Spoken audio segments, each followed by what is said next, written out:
மயிலாடுதுறையில் ஆதிதிராவிடர் நலத்துறையில் செயல்படக்கூடிய 9 விடுதிகளுக்கு ஒரு காப்பாளர் அப்படின்னு சொல்லி நியமனம் பண்ணியிருக்காங்க. அது மிகுந்த ஒரு அதிர்ச்சிக்குரிய செய்தியாக வந்திருக்கிறது. அதாவது கிட்டத்தட்ட தமிழகம் முழுவதும் 1331 விடுதிகள் இருக்கு. 65,000 மாணவ மாணவியர்கள் இதுல தங்கி இருக்கிறார்கள். ஆனாலும் கூட 98,000 மாணவர்கள் வரைக்கும் மாணவ மாணவிகளுக்கும் தங்கி படிப்பதற்கான சாங்ஷன்ஸ் இருந்தும் கூட 30,000 இடங்களுக்கு மேல இதுல காலியாகத்தான் இருக்கிறது அப்படின்னு சொல்றாங்க. காரணமா என்ன சொல்றாங்கன்னா, பழைய கட்டிடம், தரமற்ற உணர்வு, சுகாதாரமற்ற கழிப்பறை. அதனால மாணவர்களுக்கு பெரிய ஆர்வம் அதுல இல்லை தங்கி படிக்கிறதுக்கு.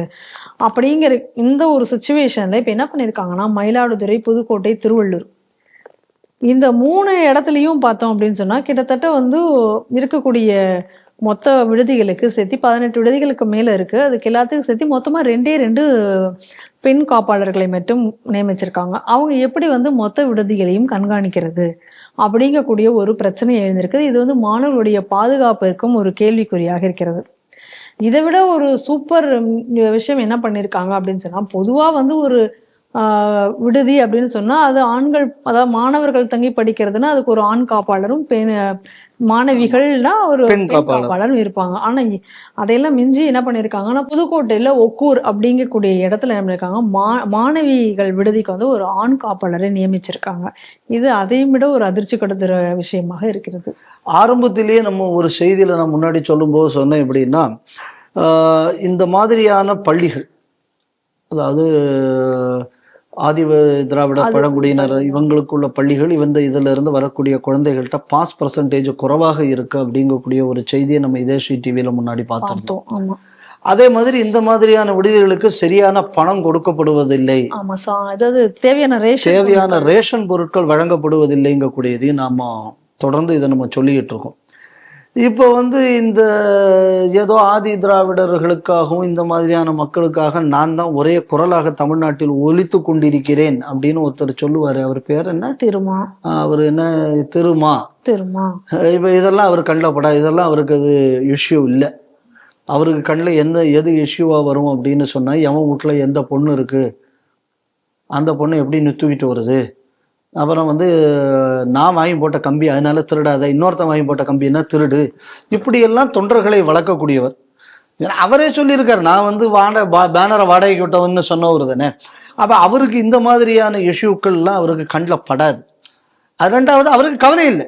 ஏன்னா இது அந்த மாணவர்கள் படிச்சு உருப்படணுங்கிறதுக்காக வேண்டி வைக்கப்பட்டது. அவருக்கு அவன் படிக்காம ரவுடியா இருந்ததுன்னா அவருக்கு லாபம்.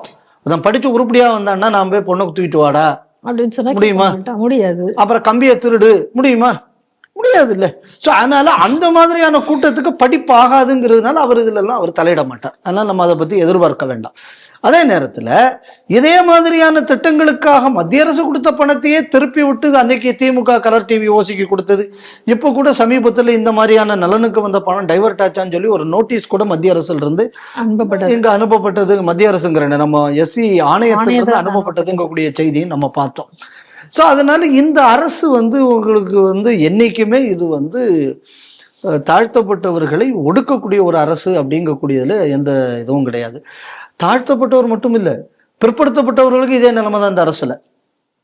ஏன்னா பிற்படுத்தப்பட்டவர்கள் நலனுக்கு கமிஷனுக்கு ஸ்டாட்யூட்டரி அத்தாரிட்டி கொடுக்கும்போது அந்த பில்லை கமிட்டிக்கு டெஃபர் பண்ணுன்னு சொன்னதே திமுக. ஸோ அந்த அளவு இந்த சமுதாயத்துக்கு அது நல்லது செய்தவர்கள் தான். அதனால என்னைக்குமே இவங்க யாருக்கும் விசுவாசமா இருந்தது கிடையாது. அடுத்தது நம்ம எதை கவனிக்கணும் அப்படின்னு சொல்லியாச்சுன்னா, இந்த மாதிரி நம்ம ஏற்கனவே இப்போ எதை கவனிச்சுக்கிட்டு இருக்கோம் அப்படின்னு சொன்னா, போதை, வன்முறை, இந்த மாதிரியான விஷயங்கள் நிறைய இப்போ ஆல்மோஸ்ட் பேப்பர்ல டெய்லி வரக்கூடியது அதான் இருக்கு.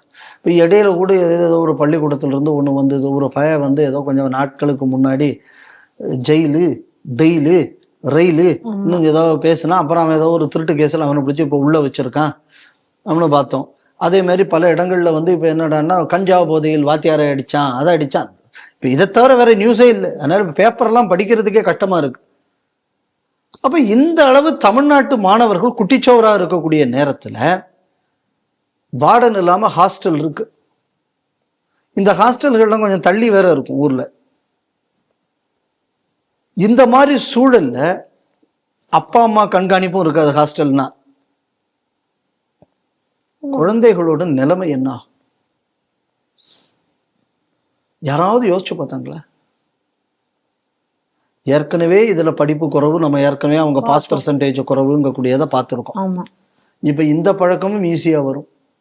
ஏற்கனவே இந்த மாதிரியான ஹாஸ்டல்கள் இருக்கிறதுக்கு பக்கத்துல நீங்க நம்ம சொன்ன மாதிரி பொண்ணை தூக்கிட்டு வா அதுன்னு சொல்லக்கூடிய அமைப்புகள்லாம் வேற அது பக்கம் நிறைய வேலை செய்யறாங்க. கண்டிப்பா. நாளைக்கு இந்த குழந்தைகள் ஏற்கனவே ஒரு போதையை கடத்தினவனை கவர் பண்ண போயிருக்கு அப்படி இந்த புதிய தலைமுறை சேனல்காரங்க அந்த இதை பேர் என்ன கவர் பண்ண போனக்கூடிய அந்த இவரை அடிச்சது யாருன்னா திமுக தலைவருக்குள்ள ஆட்கள் போய் அடிச்சிருக்காங்க. அப்ப இதெல்லாம் நம்ம ஒத்து வச்சு பார்க்கும்போது நாளைக்கு இவர்களுக்குள்ள ஃபியூச்சர் என்ன ஆகுங்கக்கூடியதை பத்தி யாராவது கவலைப்பட்டாங்க? சரி, 6 ஹாஸ்டலுக்கு ஒருத்தர், 9 ஹாஸ்டலுக்கு ஒரு ஆள். ஏங்க காலம்புற பள்ளிக்கூடத்துக்கு போயிடுவோம். அப்படி இப்போ பள்ளிக்கூடத்துக்கு போகிறதுக்கு முன்னாடி காலைல தூங்கி எந்திருந்ததுலேருந்து கிளம்பும் வர, அதுக்கப்புறம் பள்ளிக்கூடத்துக்கு போயிட்டு வந்தால் சாயங்காலத்துலேருந்து நைட்டு வர ஒரு நேரத்துக்கு 2 ஹாஸ்டலுக்கு மேலே, ஒரு ஹாஸ்டலுக்கு இன்னொரு ஹாஸ்டலுக்கு எவ்வளவு கிலோமீட்டர் தூரம் இருக்கும்? ஆமா. ஒரு நாளைக்கு 2 ஹாஸ்டலுக்கு மேலே போக முடியுமா? வாய்ப்பே இல்லை. அப்போ ஒரு வாரத்துக்கு ஒரு ஹாஸ்டலுக்கு தானே போக முடியும்? கண்டிப்பாக. ஞாயிற்றுக்கிழமை அவரும் லீவ் எடுத்துருவாரு, ஏன்னா கவர்மெண்ட் லீவு. என்ன நடக்குது ஹாஸ்டல்லன்னு யாருக்கு தெரியும்? வாய்ப்பே இல்லை தெரிய. வெளியில இருந்து எவன் உள்ள என்ன பண்றான்னு யாருக்கு தெரியும்? தெரியாது. பசங்களுக்குள்ள என்ன நடக்குதுன்னு தெரியும். சரி, இவன் இங்க இருந்து போவாங்க பள்ளிக்கூடத்துல போய் இவன் பண்ணி அங்க என்ன அட்டூழியம் பண்றான்னு யாருக்கு தெரியும்? தெரியாது. எதுவுமே யாருக்கும் தெரிய வாய்ப்பு இல்லை. சரி, இப்போ ஒரு ஹாஸ்டல், அந்த ஒரு ஹாஸ்டல்ல அதை சுத்தி இருக்கிற பல பள்ளிக்கூடத்துல உள்ள பசங்க படிப்பானுங்க. கண்டிப்பா தானே? ஆமா. இப்போ ஒரு ஹாஸ்டலுக்கு சுமாரா ஒரு 6-7 பள்ளிக்கூடம்னு வச்சுக்கோங்க. 9 ஹாஸ்டல்னா என்ன ஆச்சு? 45ல இருந்து 50 பள்ளிக்கூடம். இந்த 50 பள்ளிக்கூடத்துல இருக்கக்கூடிய வர்ற பஞ்சாயத்தோ இல்ல அந்த வாத்தியார் சொல்லணும்னு நினைக்கிற விஷயமோ ஒரு ஆள் யோசிச்சு பாருங்க. ரொம்ப கஷ்டம். ஒரு டிஓக்கு கூட இம்புட்டு ஸ்கூல் இருக்கு அது கீழே. கரெக்ட். ஒரு டிஓக்கு இல்லாத ஸ்கூல் இந்த ஒரு ஹாஸ்டல் வார்டனுக்கு எப்படி முடியும்? மேனேஜ்மெண்ட் வைஸ் எப்படி முடியும்? அடுத்தது நம்ம பார்த்தோம்னா இப்ப என்னடான்னா பொம்பளை ஹாஸ்டலுக்கு ஆம்பளை வார்டனை போட்டிருக்காங்க. ஏற்கனவே என்னென்னலாமோ கேஸ் வந்துகிட்டு இருக்கு. அதுவும் நம்ம ஆட்சி விடிஞ்சதுக்கு அப்புறம் கேட்கவே வேண்டாம் வர்ற கேஸு என்னென்னலாமோ. இந்த பெண்கள் உரிமை அமைப்புன்னு எல்லாம் கொஞ்சம் 8-10 பேர் வந்துட்டு இப்ப இதுக்கு அவங்கெல்லாம் வாயெல்லாம் திறக்கல. அந்த ஏதாவது வாயில வச்சு அடைச்சுட்டாவளோ? அந்த மாநாட்டுல எல்லாம் வரும்போது வாழை கொலைகள் எல்லாம் திருடி கொண்டு போகிறார்கள் அப்படின்னு திமுக காரங்க சொல்றாங்க. அந்த பழத்தை உரிச்சு வாயில வச்சுட்டாவளோ என்னவோ தெரியல. ஒரு பெண் அமைப்பு இன்னைக்கு இதை பத்தி பேசவே இல்லை. கனிமொழியே இருக்காங்களே. ஆமா, அக்கா கனிமொழி பேசணும் இல்ல இந்த நேரத்துக்கு, ஏன் பேசல? இதையும் கூட இன்னொரு கேடுகிட்ட விஷயம் என்ன நடந்துகிட்டு இருக்குன்னா, இப்போ அந்த பள்ளிக்கூடங்கள்ல வேகன்சி லிஸ்ட் வந்திருக்கு. ஆமா, அதுல ஹெட் மாஸ்டர் வேகன்சி வந்திருக்கு. எக்கச்சக்க இடங்கள் வேகன்சி இருக்கு. எக்கச்சக்க ஹெட் மாஸ்டர் இடங்கள் வேக்கண்டா இருக்குன்னு சொல்லி ஒரு ஆர்டிஐல வந்திருக்கு. யாரோ ஒருத்தர் ஆர்டிஐல கேட்டு வந்திருக்கு. அப்ப இவ்வளவு பள்ளிக்கூடங்கள்லயும் ஒழுங்கா வேலை நடக்கல பாருங்க. பள்ளிக்கூடத்துக்கு ஹெட் மாஸ்டர்ல, பையன் தங்கி படிச்சு போகக்கூடிய இடத்துக்கு ஹாஸ்டல்ல வார்டன் கிடையாது. ஹாஸ்டல்ல இருக்கிறேன் வீட்டுல இருந்து இல்லாம அப்பா அம்மா இல்லாம இங்க தனியா இருக்கான். என்ன நடக்கும்னு நீங்க கற்பனை பண்ணி பாருங்க. அப்போ இவ்வளவு 1000 பட்டியலின மாணவர்களுக்குள்ள வருங்காலத்தை கேள்விக்குறியாக்கி இருக்கிறது இந்த அரசு. கண்டிப்பாக. நியாயத்துக்கு பொங்கணுமா வேண்டாமா? தோழமை சுட்ட கூட இல்லையா ஐயா?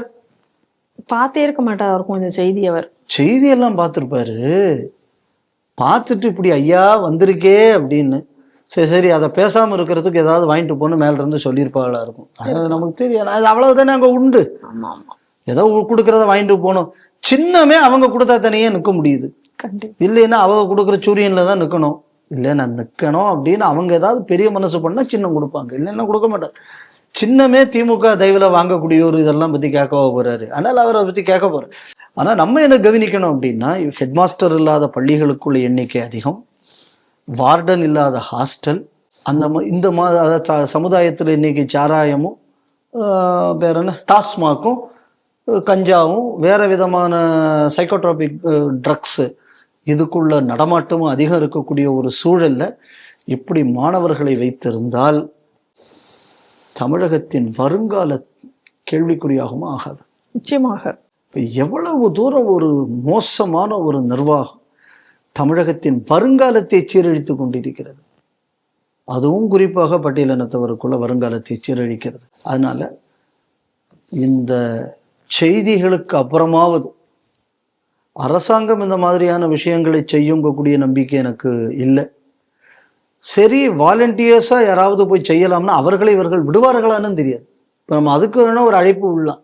ஐயா, பக்கத்தில் இருக்கிறவங்க யாராவது ஒரு ஆள் தன்னார்வலராக சென்று ஏதாவது உதவி செய்யலாம் அப்படின்னு சொன்னா அவனை உள்ள விட மாட்டான்.